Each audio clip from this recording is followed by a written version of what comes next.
Hey, everybody. Okay, we're starting a new series called Wait, What? And it's going to focus on me talking to different people, mainly one pixel brush artists who are constantly just doing amazing work every day. Um, and even though I work together with them and we art direct things and we work on a lot of projects, a lot of the techniques they use are unknown to me. And I think unknown to a lot of people because everyone's learning new stuff every day. So this is a first talk with Florent about how he did one of the pieces for Last of Us 2, one that's already been released. And over the next couple weeks, we're just going to keep rolling out just a little question and answer of just, wait, what? How did you do that? All right. So hope you enjoy. Yeah, so this one is when I started to use Blender, I think, actually. Like instead of opening the scene, I can show that. And it was like the beginning of EV and stuff like that. So it was just... Now, EV is the renderer of Blender, real time in Blender. Yeah. So it was just I think like when it was out on the 2.8. So Blender 2.8 come out. They had just released this new renderer called EV, and EV allows you to... and they had like that real-time engine. Right. That looks very decent. Yeah, that was decent. I didn't render in EV. Yeah, you rendered in cycles, which for people who don't know, Blender can render in cycles or EV, but cycles is a slower, takes more time consuming. It taxes your graphics card differently. But EV is this incredible, looks not quite the same, but it does a pretty good job. I mean, EV cycle, you're going to get like bounce light and more realistic lighting, obviously, because it's... Yeah. But you are... better, but, you know, it still give like a decent look. Sure. But you are finding, tell us about like the process of building this. So you're finding all the assets, or you're building them yourself, or you're kind of doing a combination? Except of the small asset, I build everything, like all the you know, the architecture. It was based on something that exists, so I just, you know, find bunch of ref and I just build everything. So, you know, that but I build it. It's just like the smaller assets, you know, that kind of stuff that I can find online, and the same as the alpha for Photoshop. I started to build a library of 3D assets like that. Right. So you're creating, as you go for projects like this, you're creating like an asset library of like crates. The benches, all that stuff. Are they in one blend file? Are they in one Blender file where you keep like all the stuff together, or do all your chairs in one file and your benches in another file? How do you organize it? You actually, at first it was that, but there is an add-on like asset manager in Blender where you can just save out your assets and you have a small, you know, small thumbnail of the asset, and I just can click and just gonna import. Oh, really? What's the asset manager in Blender called? Is it called Asset Manager? It's called Asset Manager, believe it or not. It's called Asset Managers. And so that Asset Manager can, and just to clear it for people again who aren't super familiar with Blender, Asset Manager is this add-on. Blender has all these paid add-ons. The program's free, but it has these paid add-ons that help you do different things. And this Asset Manager is finding various blend files, or is it finding FBX files? How is it searching for the thing? Oh, let's say, you know, you just create, you know, an asset like that, and I just have to say plus, and it's gonna add it. And like if you check that, you see, I just oh, that's fantastic. And I just have to, you see, like it's actually the one I built for that scene, and I just have to click and it's in there. And where do all these files live? Do they live somewhere on your computer? And does the Asset Manager automatically populate that folder? Yeah. Everything's in one place? Yeah, he asks you at the beginning where you want to save out those files. So Got it. They're all somewhere after that. But it's cool because, you know, you can just... And you can organize the folders however you want, and you can select them, and they already have... The Asset Manager puts the little light in there and makes them look like they're... Does it put a similar light on every image? Like just a soft light? Create the same camera, the same light. So it automatically does the camera and the light on everything, so you can see what it looks like. Yeah. And it does an isometric sort of view. And yeah, and it's super handy because I don't have to, you know, just open a Blender file. It's just all in there, and I just have to click, and it's gonna appear in the scene. So. And it's just a matter of you selecting it and then saying, add it to the damn thing. Yeah, you don't even have, you just, you know, click and it's in there, and after you just, you know, place it and. That's pretty cool. Yeah, that was super handy at some Yeah, point. that's very cool. I think it's when I started to do that. It's actually on that scene because and I have so much, small props everywhere. Yeah, and when you're all that's for all the assets and all the stuff, but you can 3D model pretty well, right? So you can build the whole environment, you can build the roof, you can build the railings. What about the ivy? Yeah, the ivy I use called something called an ivy generator. Ivy generator. So ivy generator is another add-on for Blender that you have to pay for. There is an ivy. I didn't use that one, and it was not in Blender for this, but there is an ivy generator in Blender, but I use a small program called ivy generator where you import your 3D and you can draw ivy on it. You just have to export after the ivy. You're saying you made this in an ivy generator program that's separate. It's like a standalone ivy generation program. What's it called? Ivy generator. Okay. Man, they're not looking that far for the name of the program. Asset manager, ivy generator. Yeah, that sounds really good. But I think like Blender has one as well, something that. Okay, but when you're making the ivy generator in a separate program, how did you make it climb on the wall the way you wanted it to climb on the wall? Did you import can you import the wall into the ivy generator as well? Yeah. Can you open it real quick? I'm curious to see this ivy generator program if you have it. Yeah, but I think like in Blender, they added something, and I think it was maybe. But you see, you have ivy gen. That it's already there. You don't even have to pay. And I think, if I'm not,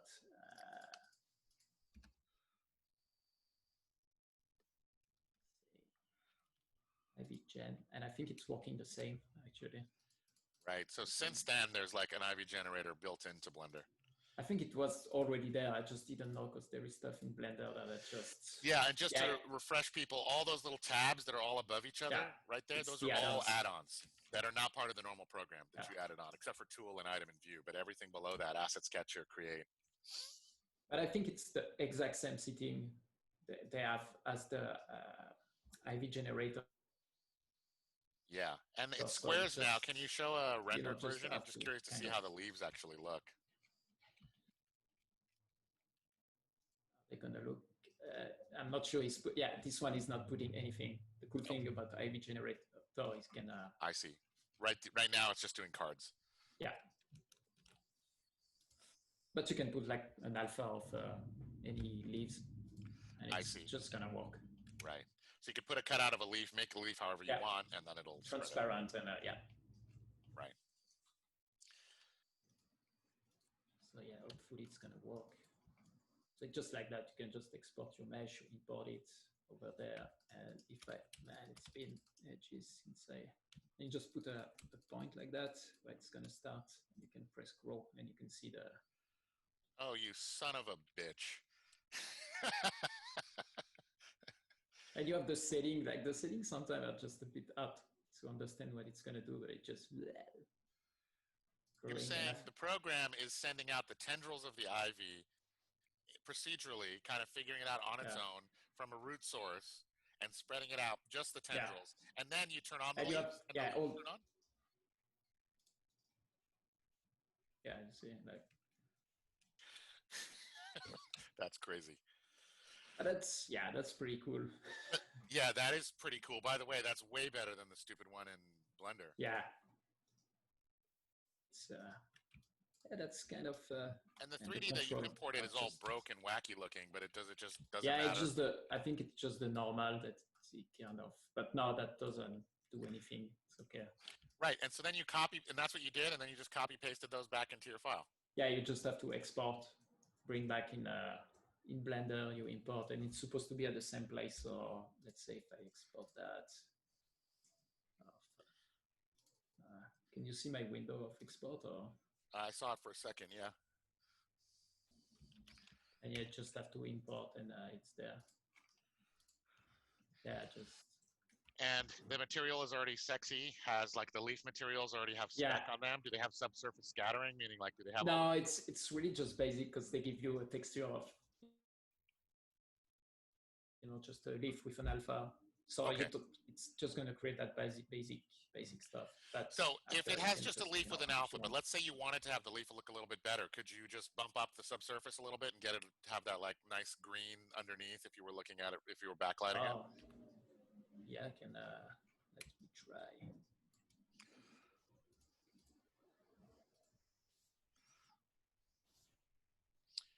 Ooh, I see, and there's 3 different kinds of materials of leaves that comes with it. Yeah, the kind of the same. I use at the end. I use the same. I think. So Okay.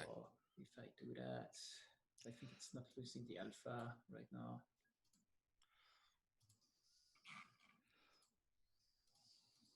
Right, and we're not getting into Blender right now, but what you're messing with right now is the shaders in Blender, the materials. Yeah. And you're taking that orange thing on the left is basically the picture of the leaf, the photo of the leaf that's cut out and already cut out, and then you're attaching it to the main green thing, which is the main shader, which again, we're not getting into the details of this. You'll have to learn Blender from Andrew. Because what's cool is the PNG already has. Yeah. The PNG already has. This is cool because the PNG already has the alpha, so I just have to plug the alpha in the alpha. So just for beginners, the PNG is a file type that allows you to cut out things. I know, I'm just saying, the PNG is a file type that allows things to be cut out so that the part that's cut out is invisible, right? And an alpha mask is when you have something cut out. So it kind of means a similar thing. I'm just catering this in case someone doesn't know, because we're not showing you how to actually do this. So if you're trying to follow along, it's too crazy. But just to understand the basic concepts of that orange thing is the picture of the leaf, the green thing is the material on the bottom, and then that color ramp you added in between the alpha and the main material is something that allows you to adjust the contrast. I can just maybe it's not that because you see if I don't have it, I have that, you see that white line around. Right, a little bit of white line around things. So I'm just gonna contrast the alpha. I see. Right, because in this case, the PNG or the cutout is not perfect, so you're actually putting that color ramp in there to push the black of the alpha a little bit in. Yeah, exactly. So that gives something pretty decent, just to... Pretty decent, you son of a bitch. This looks amazing. You didn't even do anything. You suck at art, basically. Yeah, no. Hopefully Blender is there, so it's hiding my... it's getting a bit complicated, maybe. No? Yeah, it might be a little complicated for what we're talking about now. But what are you doing? You're adding a translucent shader from the PNG in order to do what? To get that subsurface thing? Yeah, because I want like the translucent. I think I kind of like the way it's working for trees and stuff like that. Just better than the subsurface. Oh, better than subsurface is you just make it a little bit translucent? Yeah. Huh. Yeah, in EV sometimes it's just, not perfect just because of the way it's calculating, I guess, the light and all of that.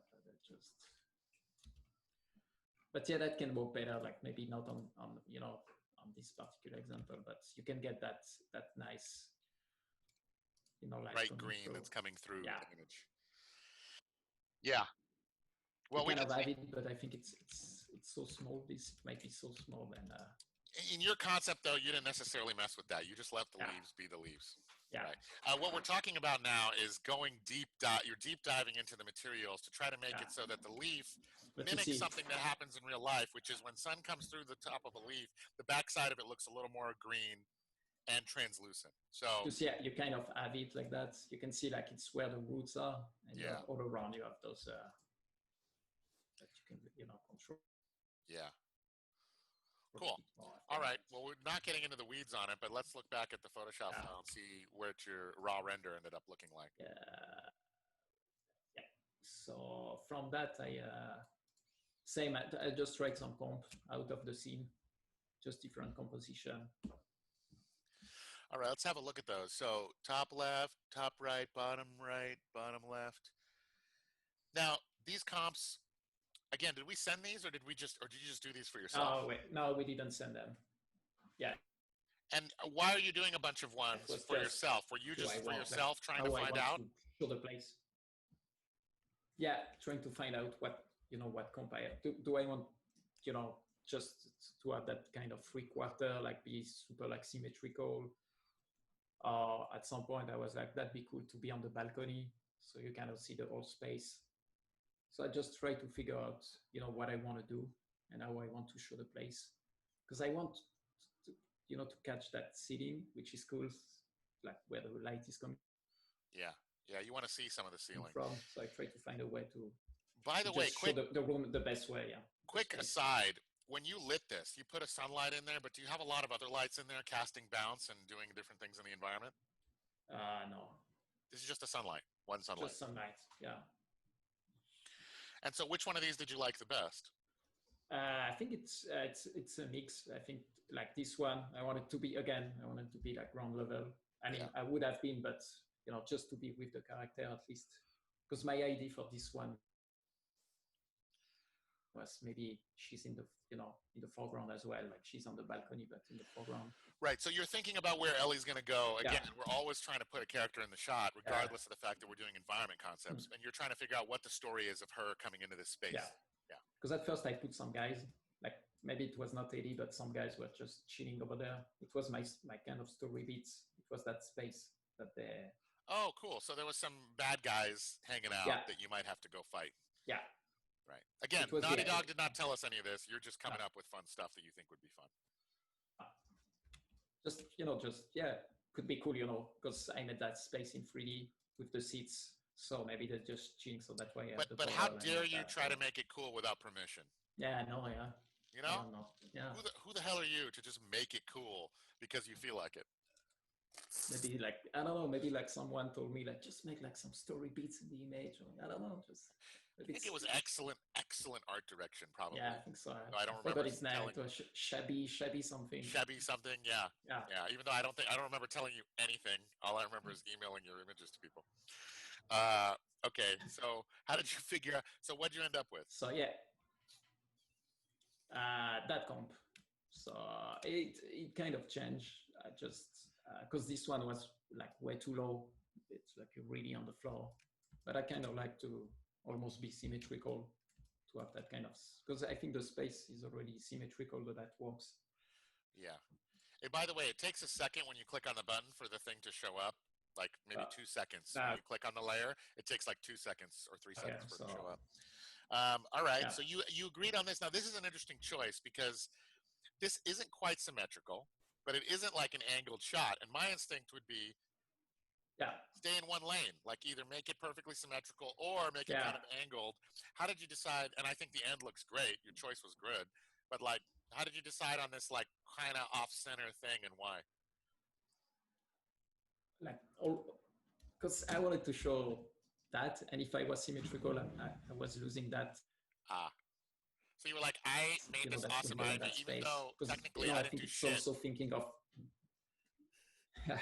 Even though I but also like I guess at the end you have to think of what they asked, to show the space. So if I was like cutting like just in there and in there just to make it like perfectly symmetrical, I would lost that, and that gave the idea of there is that workbench that she can use, or it was there, and it's also try to give as much information in the concept. I see. So your choice was kind of about helping them to without losing like kind of practical decision to say let's show more of the space for them. Yeah. And after like I had that, I like all my 3D passes that I can use to. So I just start to just to play with playing 3D. I mean in Photoshop, just to start to add like a bit of atmosphere, because I wanted like more to feel like the dust in the air. So it's pretty subtle, from that to the next one. But I just add a bit more atmosphere. No, I mean that adds a lot. It's basically adding a big light and glow on the top. Yeah, right? it's because I know I have that opening at the top, so I just want the light just. You just feel it come from the top. And just that little bit, it's a lighting layer in Photoshop, I imagine. It might be, or just a simple one. I usually like I kind of like to use that the gradient like that, right? And just go. Sure. Go pretty low, and I can just add like that. Yeah. It's even like too strong, but I can just go like super subtle and. You just have to lower a bit. Right. It's a delicate game, and we talked about this before, Yeah. but like God rays are always vulgar. So Yeah. if you do any amount of God ray, it starts to break the picture. But like just a soft light is nice. Because, you know, even that would be like too much. Just you feel it, but you kind of don't really see it, but you just feel there is that light. And I just don't want, because, you know, I didn't want it just to put like red, but red's, you know, just super obvious. So it's kind of cool. It's super, well, that's also a classy choice. Yeah, that's a hard thing to like stick to. And yeah, just, you know, start to add detail like a tap, just to, you know, that space is something else that they use. So, now those tarps came in 3D, like you re-rendered those in 3D and put them in there. Yeah, I just added, because I didn't have maybe the, you know, those detail inside the folding, so just, you know. But you use the fabric simulation in Blender to put those in? Yeah, I use the closed system in Blender to do them. It's pretty easy, so I just, you know, make a plane, make it drop, and I just, you know, it's enough. It's way enough. And these little blue accents, why did you think you needed them? Like, what was the reasoning behind adding those? You felt like it was just too uniform across the back? Oh, you mean the tarp, actually? Yeah, the tarps that you put in. I think it's, I don't know, it was a nice accent, just to have like a bit of blue in there. And it just, you know, another material, something different that you feel, and it just, and yeah, from that, just, you know, adding a bit more, refining. You see, like, you know, I replaced it to 3D. Right, you replaced it with some photos of tarps that have more rich, look a little better. Like that part, that just... You got some graffiti up on the top left, too? Yeah, like graffiti in there. Even in the background, I think I added like a bit more. Oh no, actually it's the same, but I break up a bit the wood, like the panel, just a bit more of that. Just aging a bit everything, because it's not supposed to be that clean.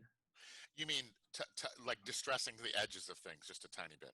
Yeah, you see, yeah, the breakup of, you know, that kind of, you know, I did it. You zoom into that back wood and turn off and on the layer, but give it a few seconds because it takes a while to update. Yeah.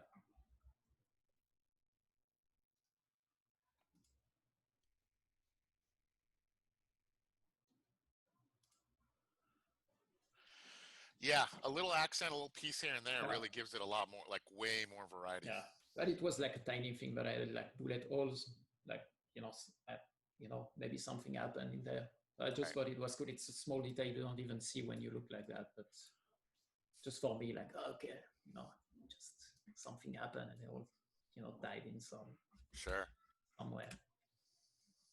And yeah, just adding detail, like, some people were there, so you still have leftover on the table, let's say, compared to that one. Just wanted a bit more.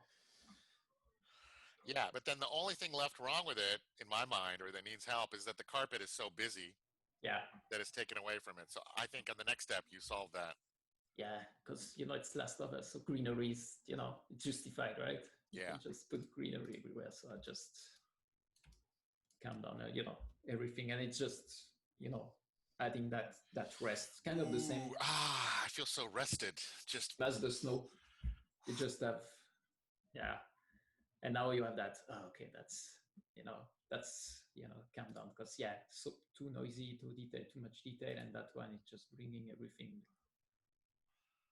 Yeah, and so that's interesting about the greenery. Also, you added some of your own ivy from photos, I imagine, this time. Yeah, this one on the right. I just have like some photo, and I just paste it. The greenery makes it too, because looking at it now, obviously the carpet has a crazy pattern. There's all those wood pieces. A lot of concept artists might be like, "Oh, cool, more detail, more detail." Yeah.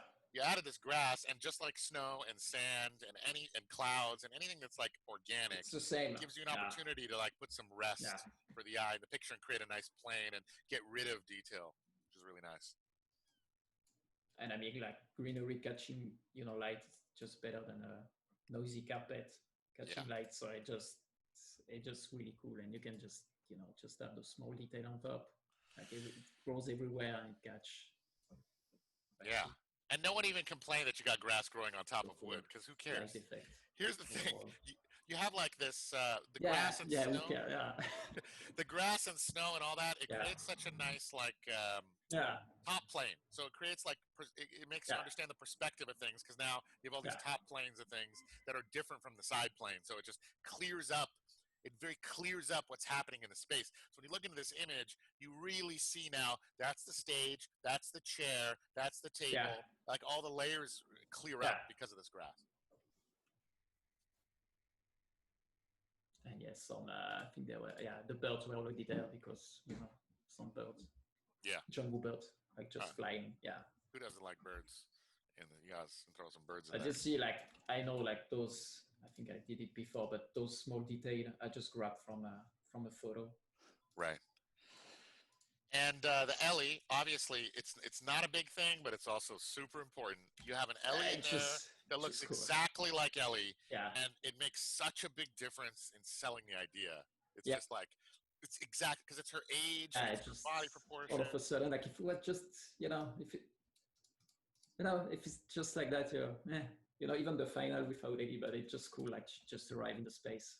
Right in the middle like that. And this Ellie, how did you get all these awesome Ellies? Because I know you gave Ellies to everybody. This one, no, it's actually Matthias. We did a photo shoot.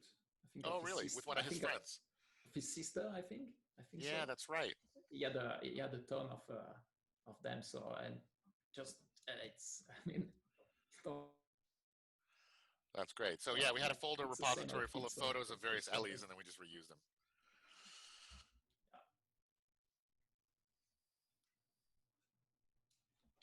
Cool. Awesome, dude. Bravo. Bravo again. Bravo again. Well played. It's two of many. So I just but I think that's a good cross section of the two possible ways to approach it, because again, at the end of the day, you kind of can't tell the difference. The one last thing I was wondering is, I know you have some really awesome ways of integrating stuff. When you grab a photo or you put it in, what's your process for making sure that everything looks kind of integrated? Because I know one time you told us about this 0.03 blur, that you put something in a photo and you put a 0.03 Gaussian blur on it. But it's not it's not a universal rule like the 0.3. It's just like to say you have to look at the sharpness and the blurriness of everything you import, like any elements you're gonna add in your image. Are you overpainting or simplifying the photos that you put in when you put them in too? Like when you put them in, besides doing a little bit of figuring out the sharpness? Not always, because sometimes it's just not all the time. Sometimes I just the sharpness, they're gonna be the same. Like the element I'm gonna import is gonna be the kind of the same. So I don't even have to add a sharpen, add a blur or anything. But the blur, it's not like I'm gonna do it every time. It's just if I have to, because the image I import is way too sharp compared to the rest, so I'm gonna have to do a bit of work to make them in the same world. Yeah, but that attention to the sharpness and the blurriness of the photos exactly is what makes everything in your images integrate so nicely. So it's really cool. All right, cool. Well, thanks a lot, Florent. This was awesome. No problem. Yeah, appreciate it. Great job on this. Got all the reviews today. Everyone's gonna like this game. Yeah, man. Can't wait. Man. All right. Cool, dude. We'll talk soon. Yeah. Bye. See you later. Bye.